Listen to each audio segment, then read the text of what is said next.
Welcome back ناظرین. ہمارے ایک اور معزز مہمان جنہیں تعارف کی ضرورت تو نہیں، ڈاکٹر وقار یوسف عظیمی صاحب. آپ پی ایچ ڈی ہیں کراچی یونیورسٹی سے، اور کئی کتابیں آپ نے لکھی، ان میں سے ایک کتاب نماز کے اوپر بھی جس کا نام معلم ہے. ویلکم کرتے ہیں آپ کو جناب اس شو میں. سر مجھے یہ بتائیے کہ ابھی ہم نے سورہ ماؤن کی تلاوت ہم نے سنی، ناظرین نے سنی، اس کے مفہوم پہ تھوڑی سی روشنی ڈالیں، اور سیکنڈ پھر ہمیں یہ بھی بتائیے کہ نماز، جس طرح میں نے ناظرین سے گفتگو کی، ہم نماز بھی پڑھ رہے ہیں، ہماری ساری برائیاں بھی ساتھ چل رہی ہیں. بسم اللہ والصلاة والسلام علی رسول اللہ وبعد.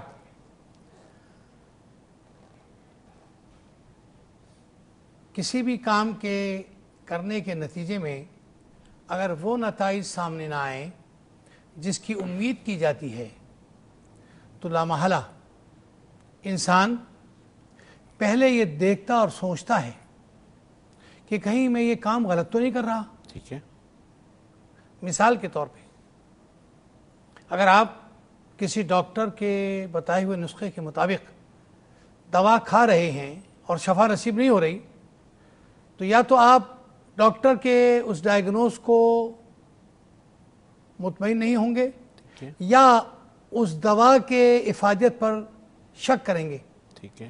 کہ یہ دوا 2 نمبر کی تو نہیں ہے، نقلی تو نہیں آ گئی، وغیرہ وغیرہ. یہ طے ہے کہ رب ذوالجلال والاکرام نے جب ایک حکم صادر کر دیا کہ ان الصلاۃ تنہی عن الفحشاء والمنکر ولذکر اللہ اکبر، ذکر اللہ، واللہ یعلم ما تصنعون، تو اس میں تو کوئی شک نہیں کہ ڈاکٹر پرفیکٹ ہے اور اس کا نسخہ غلط نہیں ہو سکتا. اب ہمیں دوسری طرف بہت زیادہ توجہ دینی چاہیے کہ ہم جو نمازیں پڑھ رہے ہیں کہیں ایسا تو نہیں کہ یہ وہ نماز نہ ہو جو محمد رسول اللہ نے پڑھی تھی، یا وہ نماز نہ ہو کہ جو صحابہ نے سیکھی تھی، یا کہیں اس نماز میں وہ ڈیفیکٹ تو نہیں ہے جو ہمیں منع کیا گیا تھا کہ نماز کو ایسا نہ پڑھنا، ایسا پڑھنا. تو پتہ چلا کہ اگر ہم نمازیں بھی پڑھ رہے ہیں لیکن اس کے ساتھ ساتھ دنیا بھر کے گناہوں میں ملوث ہیں، تو ہمیں سنجیدگی سے اس بات کا اعادہ کرنا چاہیے کہ ہم سنت کے مطابق نماز ادا کرنے کا طریقہ کسی اس عالم دین سے سیکھنا چاہیے جو سنت کے معاملے میں پرفیکٹ ہو. ایک بات. ٹھیک ہے. دوسری بات، نماز کی جو روح ہے، جو نمازی کو افادیت کا راستہ دکھاتی ہے، وہ ہے سکون و اطمینان اور استغراق. یہ عربی کا لفظ ہے، اس کے معنی ہیں کسی چیز میں اتنا ڈوب جانا اور اس کی گہرائی میں ایسے جانا کہ اس کی تہ تک پہنچ جانا. سر ایک اجازت ہو تو کالر کو لے لیں. بالکل کالر یہ بھی مجبوری ہوتی ہے. لے لیں، ہم اس کے بعد بات کو تکمیل کریں گے. السلام علیکم. جی ہیلو، السلام علیکم. عیسیٰ بھائی، میں سندر بول رہی ہوں ایبٹاباد سے. جی بہن، میرے 2 سوال ہیں. ضرور. ایک تو میرا یہ سوال ہے کہ مجھ سے بہت سارے عیسیٰ بھائی گناہ ہوئے ہیں، مطلب ایسے گناہ کہ جس سے بس میں آپ کو بتا نہیں سکتی نا. ٹھیک ہے، اچھی بات ہے، نہیں بتائیں. وہ گناہ کرنے کے بعد میں توبہ کرتی ہوں لیکن مجھے پھر بھی کوئی سکون نہیں ہے، ندامت ہے، بہت شرمندگی ہے. تو میں کیا کروں، کس طرح مطلب توبہ کو کروں کہ مجھے سکون ملے؟ دوسرا سوال. اور دوسرا سوال میرا یہ ہے کہ جب انسان عبادت کرتا ہے، اور مطلب ایک عام بڑے لوگ تو پیر اور یہ سب تو عبادت کرتے ہیں، لیکن جب ایک عام آدمی عبادت کرتا ہے، تہجد بھی پڑھتا ہے، بہت اللہ کے ساتھ کلوز ہو جاتا ہے، تو پھر اسے جو خواب آتے ہیں سچے اور پھر وہ کام ہو جاتے ہیں، یا جو وہ کہتا ہے وہ دعا قبول ہو جاتی ہے، تو کیا یہ کوئی روحانیت اس بندے کو مل رہی ہوتی ہے اللہ کی طرف سے؟ ٹھیک ہے، ٹھیک ہے، یہ میں پوچھنا چاہتی ہوں. ضرور آپ کے سوالوں کے جوابات دیں گے. جی سر. میں صرف اختصار کے ساتھ یہ عرض کرنا چاہوں گا اپنے سامعین اور ناظرین کے لیے کہ نماز سے کما حقہ فائدہ حاصل کرنے کے لیے جو طے ہے کہ اللہ نے فرما دیا کہ نماز تو نمازی کو برائی سے روکتی ہے. سر عام انسان جانتا ہے، لیکن اس جگہ کو، اس ٹارگٹ کو پہنچنے کے لیے اس بات کا قصداً اہتمام کیا جائے کہ نماز کو سنت محمد مصطفیٰ کے مطابق ادا کی جائے. دیکھا یہ گیا ہے کہ بہت سارے نمازی، معذرت کے ساتھ، نہیں ضرور بالکل عادتاً نماز پڑھتے ہیں, عبادتاً نہیں, اور عادت اور عبادت میں بہت بڑا فرق ہے.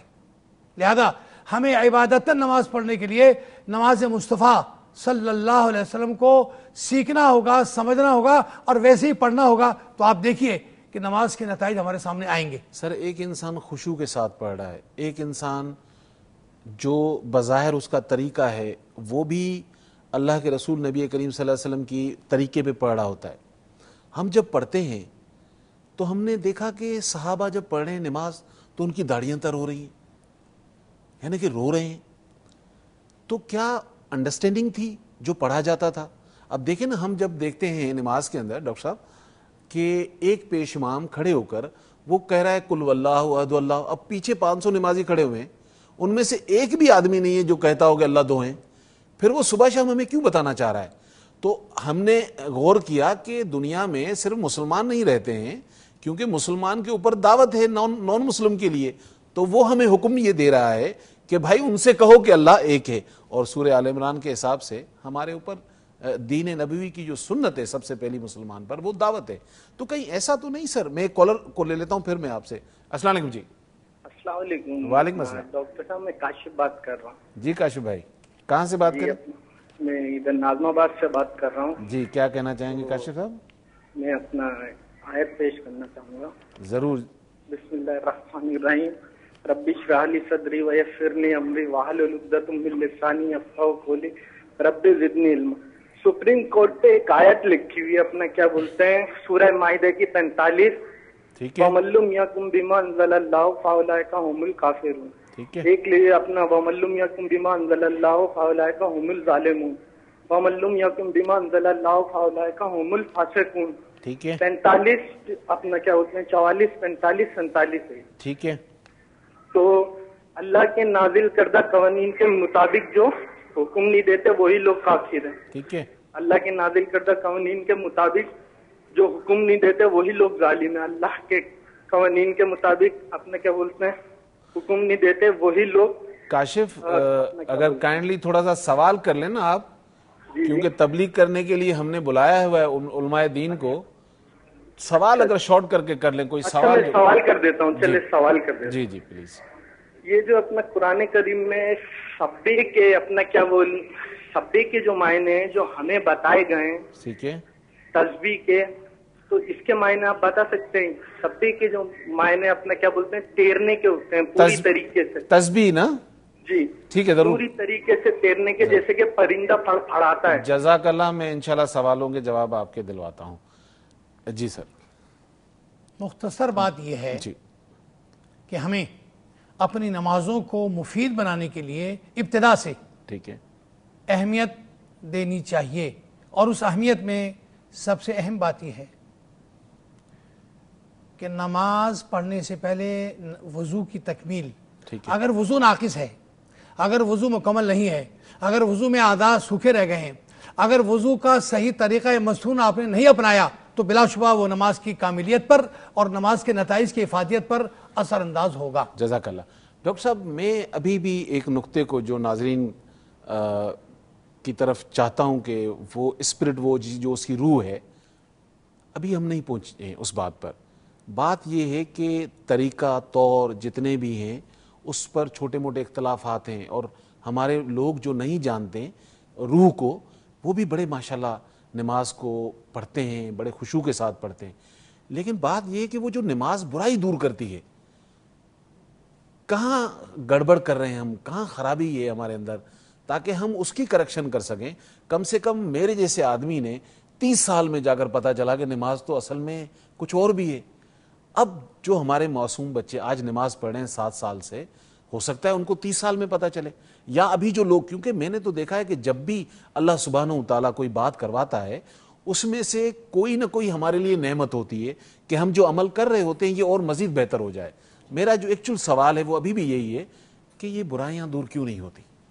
اس کے لیے زیادہ میرا خیال ایک مناسب طریقہ یہ بھی ہوگا کہ پورے انسانی وجود کا جائزہ لیا جائے. ٹھیک ہے. اور انسانی وجود کو دیکھا جائے کہ یہ کیا ہے اور یہ کن اجزاء سے مرکب ہے. ٹھیک ہے. انسانی وجود, ہم ظاہرہ وجود کو ہم دیکھتے ہیں, جسم کو ہم دیکھتے ہیں, لیکن یہ جسم جو ہے یہ محض ایک میڈیم ہے. ٹھیک ہے. اصل جو چیز ہے وہ ہماری روح ہے. ٹھیک ہے. جیسے آپ کا موضوع بھی روح صلات ہے. تو انسان کی اصل جو ہے وہ روح ہے، اور یہ روح یوم ازل میں ایک مجلس میں جس کا ذکر سورہ اعراف میں ہے، اللہ تعالیٰ کے حضور حاضر ہو چکی ہے. خود اللہ تعالیٰ نے ہی ہم سب کو بلایا ہوگا، ادھر کہا ہوگا بھائی تم سب آ جاؤ. اور ہم سے اللہ تعالیٰ نے پوچھا کہ الست بربکم. تو اس مجلس میں آپ بھی تھے، حضرت تمام صفی صاحب بھی تھے، میں بھی تھا، اس دور کے رہنے والے بھی تھے، ہم سے پہلے جو گزر گئے جو آنے والے وہ سب تھے. اور پھر ہم سب سے جب یہ سوال کیا گیا ہوگا تو لازمی بات ہے کہ جب کسی سے کوئی سوال کیا جاتا ہے تو اس کے بارے میں سوچتا ہے، غور کرتا ہے. تو پہلے تو ہم نے یہ دیکھا ہوگا کہ بھئی یہ آواز کہاں سے آ رہی ہے، کون ہم سے پوچھ رہا ہے. پھر ہم نے سوچا ہوگا کہ یہ جو ہم سے سوال کیا جا رہا ہے، کیا دیکھتے ہیں بھئی اور کون رب ہو سکتا ہے. تو ہو سکتا ہے کہ اللہ تعالیٰ نے ہمیں کوئی فیسلٹی دی ہو کہ تم پوری کائنات میں گھوم پھر کے دیکھ لو، اللہ کا تو سب قدرت ہے. تو ہم نے کائنات کی بڑی بڑی گلیکسیز دیکھی ہوں گی، بڑے بڑے اجسام دیکھے ہوں گے. تھک ہار کے سارا غور کرنے کے بعد ہم اس نتیجے پر پہنچے کہ یہ جو ہستی ہم سے پوچھ رہی ہے، جو ہمارے سامنے ہے، اس کے علاوہ تو کوئی رب ہو ہی نہیں سکتا. اور پھر ہم نے ہاتھ جوڑ کے اللہ تعالیٰ کے آگے عرض کیا بلا کہ جی بے شک آپ ہی ہمارے رب ہیں، اور آپ کے علاوہ کوئی رب نہیں ہو سکتا.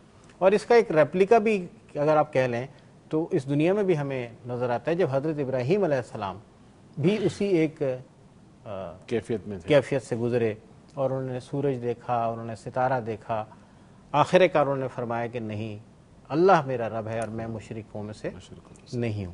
تو دیکھیے وہ جو ہماری روح تھی نا وہاں پہ، وہی روح ہمیں اب یہاں اسی روح کا یہاں مظاہرہ ہو رہا ہے جسم کے ذریعے. تو جو بھی ہمارے کام ہوتے ہیں، جو جس قسم کی بھی ہماری جس بھی کیفیت سے گزرتے ہیں، اور اس دنیا میں ہم جو بھی اچھا برا کریں گے، وہاں پہ اگین وہ ہماری روح ہی مین وجہ ہوگی ان ساری چیزوں کی جوابداری کی.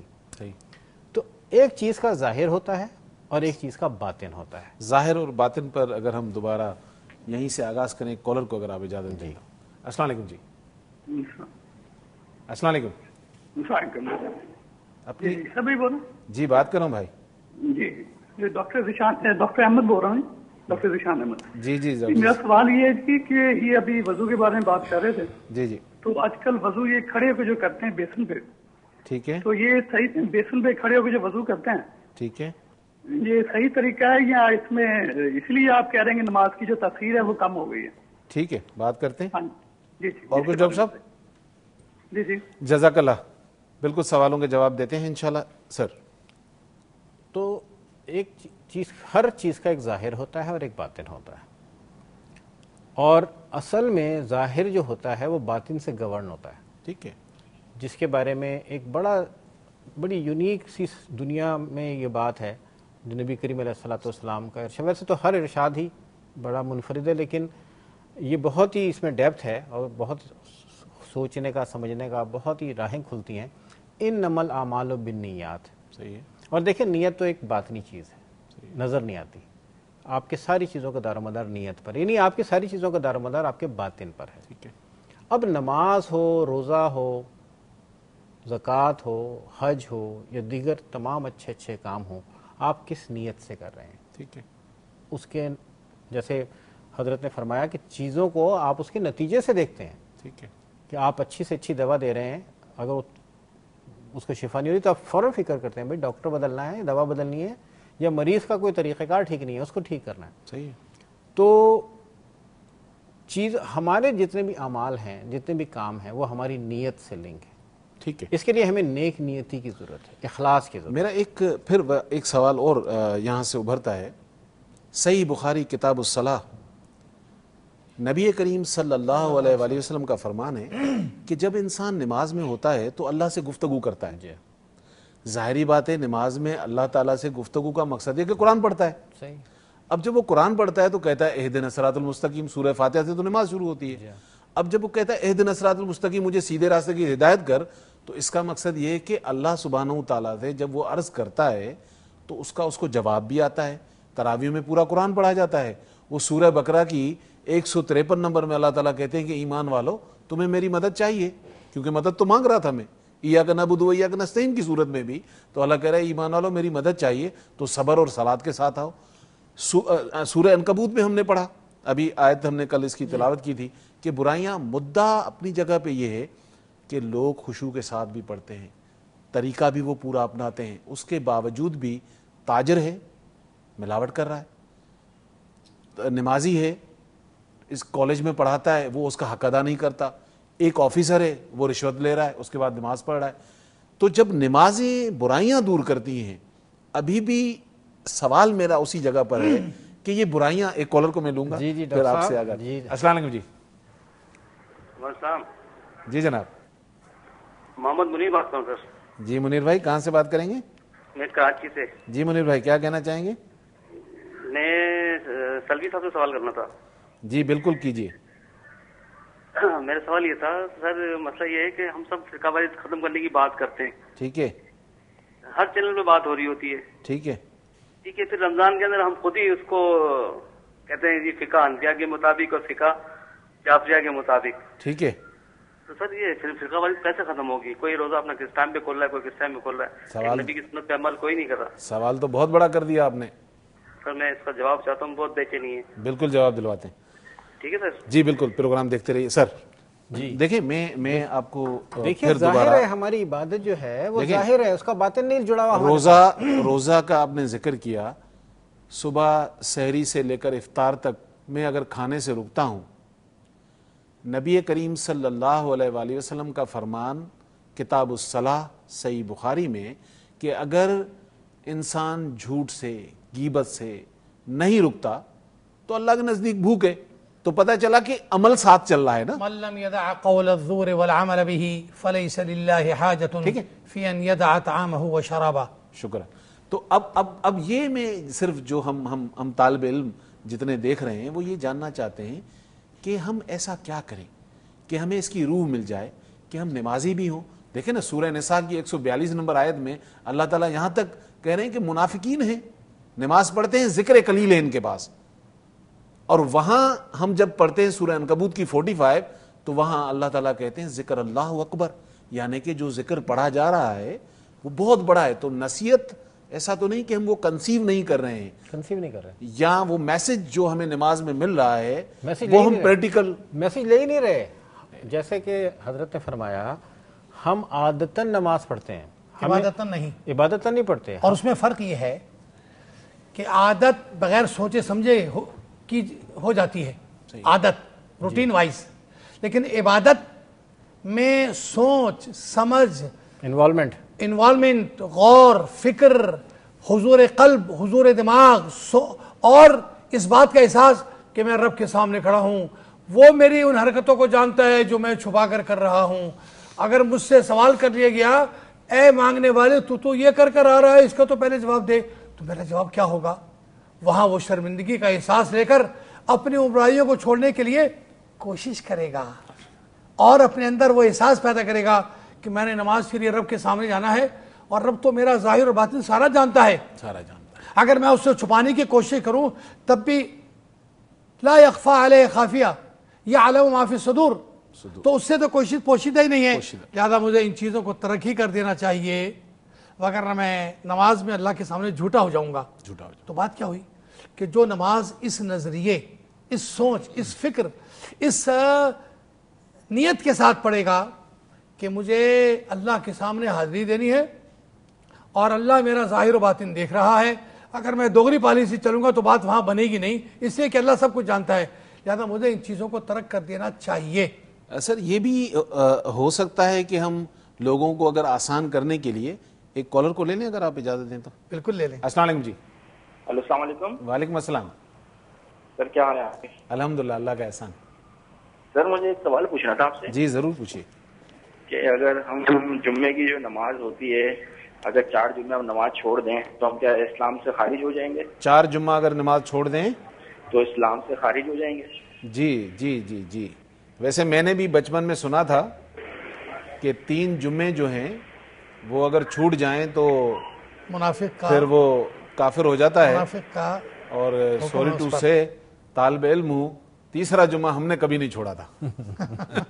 اچھا سر، بات یہ ہے، ان کی بات کا مختصر سا جواب یہ ہو جائے جی جی، کہ قرآن پاک میں ہے اعوذ باللہ من الشیطان اقیموا الصلاۃ حکیم السلام، وآتوا الزکاۃ ولا تکونوا من المشرکین، نماز ادا کرتے رہو اور زکوٰۃ دیتے رہو، اور ان دونوں کو چھوڑ کر مشرک نہ بن جانا۔ اور یہ نبی کریم صلی اللہ علیہ وسلم کی حدیث مبارکہ ہے کہ مسلمان اور ایک مشرک کا فرق جو ہے الفرق بین الکفر والشرک ترک الصلاۃ، ترک الصلاۃ۔ اور تیسری حدیث بخاری شریفی کی ہے کہ من ترک الصلاۃ متعمدا فقط کفر، فقط کفر، اللہ اکبر۔ غلطی سے، بھول سے، اردو میں سستی بتائیں سے، نا، اردو میں بتائیں ناظرین تاکہ تھوڑا سا۔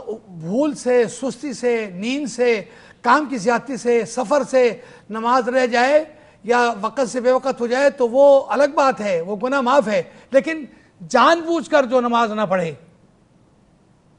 کھانے کی صلاحیت ہے، کمانے کی صلاحیت ہے، سیاست کرنے کی صلاحیت ہے، لیکن نماز کے لیے اس کے پاس وقت نہیں ہے، تو ارشاد محمد مصطفیٰ ہے صلی اللہ علیہ وسلم کہ من ترک الصلاۃ متعمدا فقط کفر، جو جان بوجھ کر نماز چھوڑتا ہے وہ کفر کی حالت میں چلا گیا۔